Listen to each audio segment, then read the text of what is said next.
En este video vamos a hablar sobre la NIC 12, impuestos a las ganancias.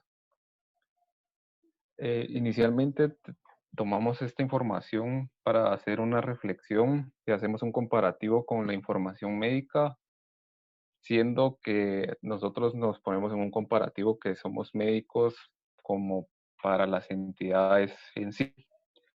Si nos damos cuenta en este slide, tenemos información de rayos X y tomografía, que para ver una verdad o una realidad. Ambos son análisis de una misma realidad, efectuados con criterios diferentes, con propósitos diferentes. Partiendo de esa premisa,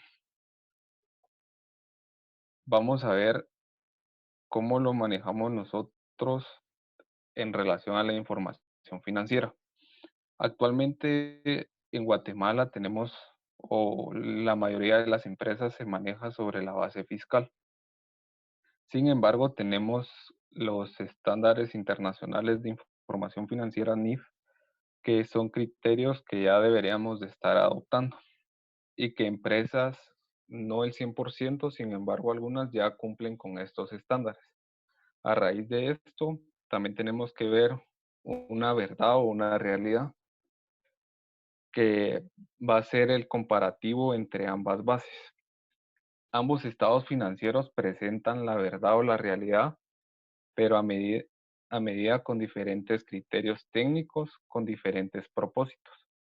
Uno para determinar una obligación tributaria y el otro para analizar información financiera de la empresa, tomando en cuenta que esta información financiera, a una amplia gama de usuarios tiene acceso a ella. Por otro lado, hablando de que nosotros en Guatemala actualmente presentamos información fiscal, tenemos los efectos del impuesto sobre la renta en los diferentes regímenes o aspectos tributarios que van a recaer sobre los gastos, gastos deducibles y no deducibles, rentas y ganancias y pérdidas de capital, que vamos a pasarlos a NIF. Específicamente nos vamos a guiar sobre el rubro de la NIC 12, impuestos a las ganancias, del ISR corriente y diferido, donde se pueden generar el ISR diferido activo y pasivo por impuestos diferidos, diferencias temporarias imponibles y deducibles y diferencias permanentes, que más adelante van a ser explicados por mis compañeros.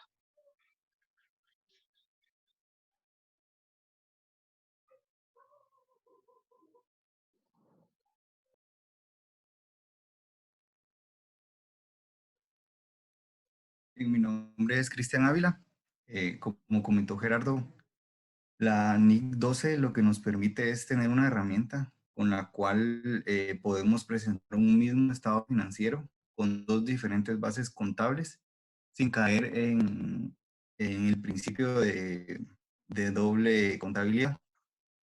Entonces, tenemos que partir entendiendo el objeto de la norma, así como el objeto de la ley, del decreto 10/2012 y sus reformas en este caso. El objeto de la norma es prescribir el tratamiento contable del impuesto a las ganancias. El principal problema al contabilizar el impuesto a las ganancias es cómo tratar las consecuencias actuales, es decir, el ISR corriente, y futuras, es decir, el ISR diferido. Y la norma nos establece dos literales. La literal A se lee que la recuperación o liquidación en el futuro del importe en libros de los activos o pasivos, según sea el caso, que se han reconocido en el estado de situación financiera de la entidad. Y la literal B nos expone que las transacciones y otros sucesos del periodo corriente que han sido objeto de reconocimiento en los estados financieros.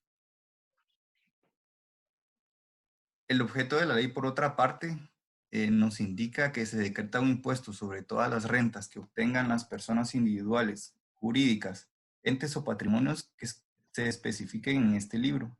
Por este libro se refiere al libro 1 del decreto 10/2012 y sus reformas. sean estos nacionales o extranjeros residentes o no en el país.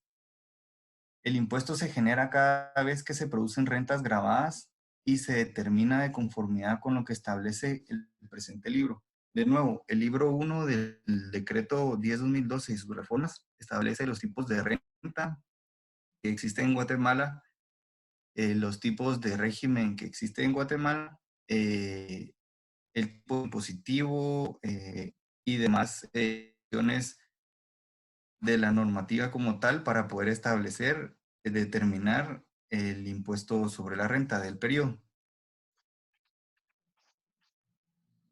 En este caso, como es directamente relacionado con las ganancias, en Guatemala existen tres tipos de renta, que son las rentas de actividades lucrativas, rentas de capital y rentas de trabajo. Pero una compañía como tal únicamente percibe ganancias o devenga ganancias de las rentas de capital y las rentas de actividades lucrativas. ¿Cuáles son estas?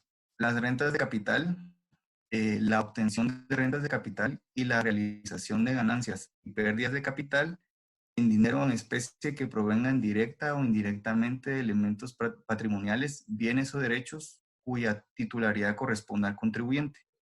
Esto, a ejemplo, se refiere a cuando vendemos un activo de la compañía y determinamos que se está vendiendo por un valor mayor al valor en libros.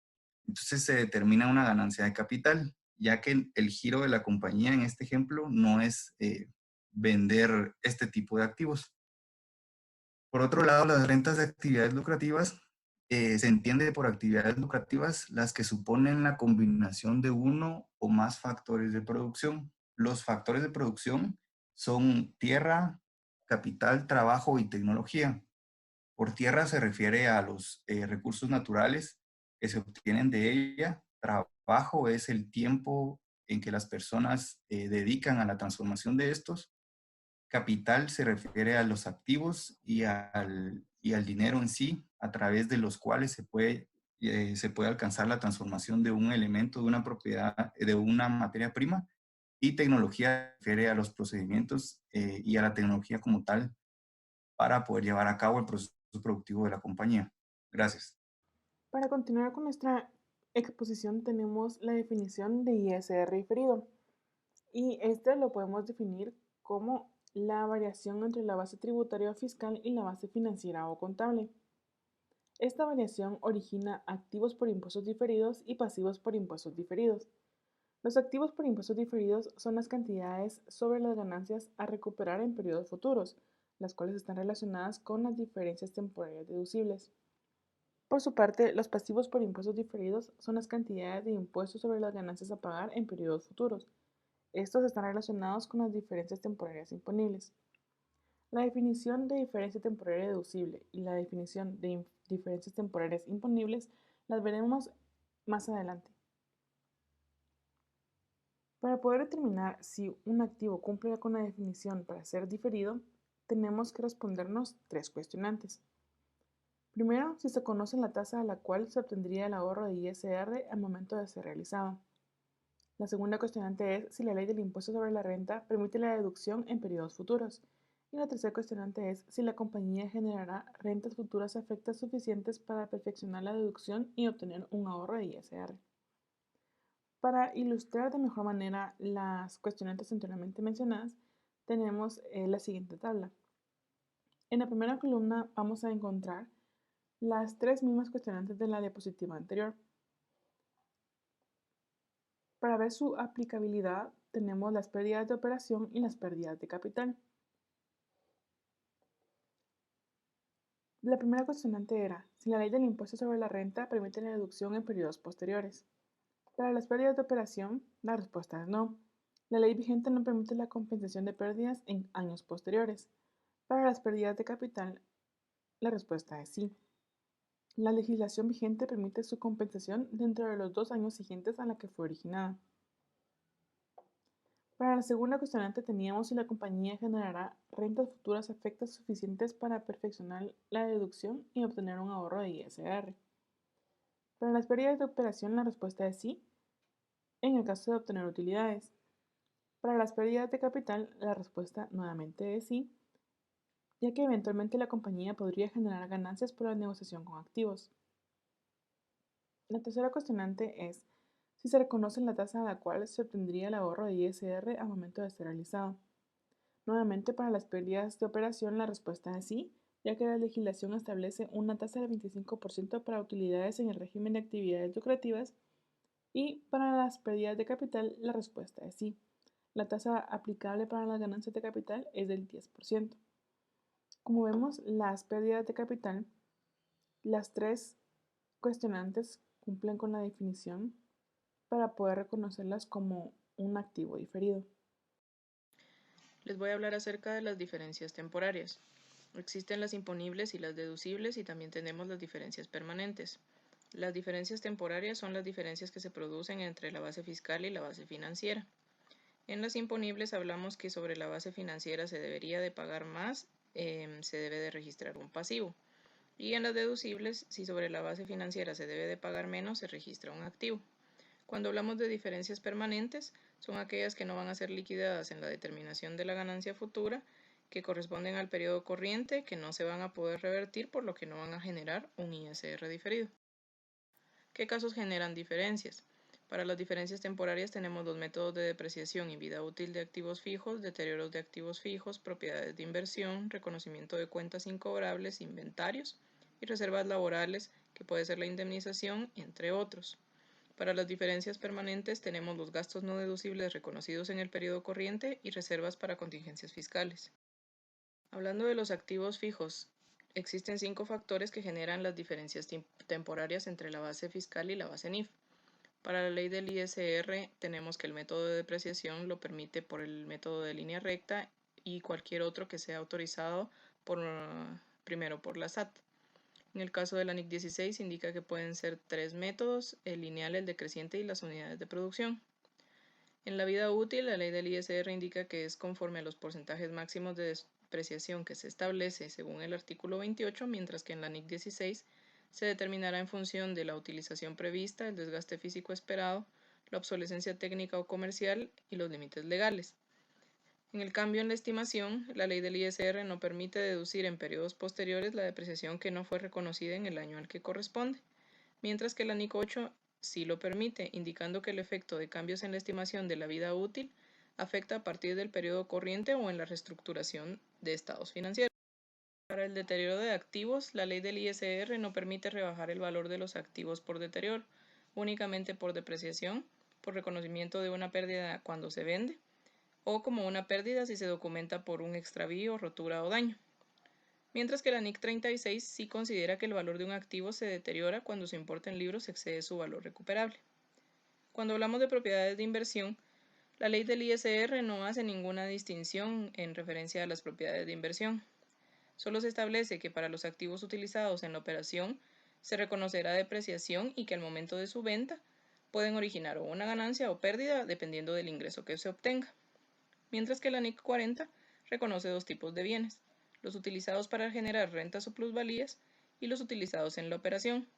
Los primeros pueden contabilizarse por su valor razonable, reconociendo los cambios en el mismo como una ganancia o pérdida del periodo. A continuación daremos a conocer un ejemplo de las diferencias temporarias. Ustedes pueden observar el caso en pantalla, que nos establece que un equipo de computación tiene un valor de 1000 quetzales y una depreciación fiscalmente del 33.33% y financieramente una depreciación del 20%. Ustedes podrán observar de que existe una diferencia temporaria derivado de que el valor en libros del activo financieramente es mayor. Por lo tanto, fiscalmente en un plazo de 3 años llegaría a su valor cero y financieramente llegaría a valor cero en 5 años. El ICR diferido sale de multiplicar la diferencia temporaria por el 25%. Con respecto a las cuentas por cobrar, ustedes podrán conocer de que la ley de actualización tributaria nos establece un método directo o un método de la provisión por el 3%. En cambio, la NIF 15 nos establece que se puede determinar un deterioro del valor cuando el importe en libros supere el importe pendiente de la contraprestación que la entidad espera recibir. Acá podrán ver ustedes un ejemplo en la cual el saldo de las cuentas por cobrar puede variar siempre que la reserva para cuentas incobrables se determine por un porcentaje diferente. Acá podemos observar que la base financiera es mayor, por lo tanto existe una diferencia temporaria de 168.000, la cual nos da un ICR diferido activo de 42.000.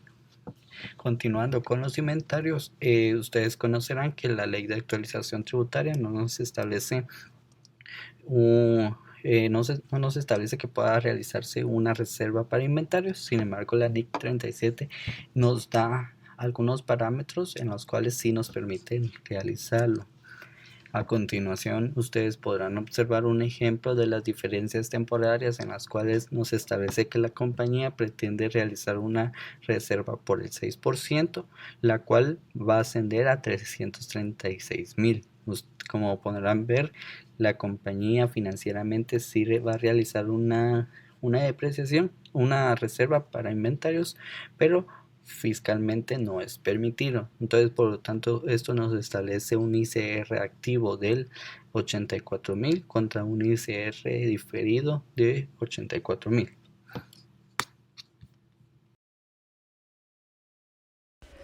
Mi nombre es Carla Molina y continuando con la comparación entre ambas bases para el rubro de indemnización, en los métodos de reconocimiento cuenta con dos.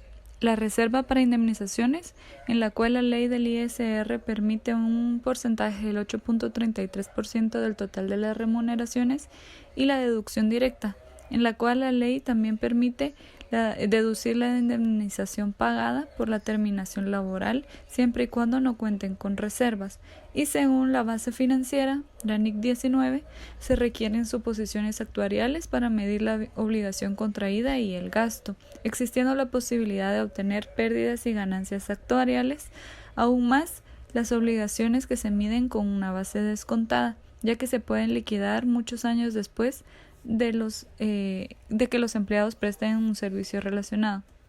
Para comprenderlo de mejor manera, veremos un ejemplo, en la cual la reserva para indemnización en su base fiscal tiene 280.000 y en su base financiera 1.000.000, con una diferencia de 720.000, la cual se multiplica por una tasa del ISR del 25%, nos da 180.000.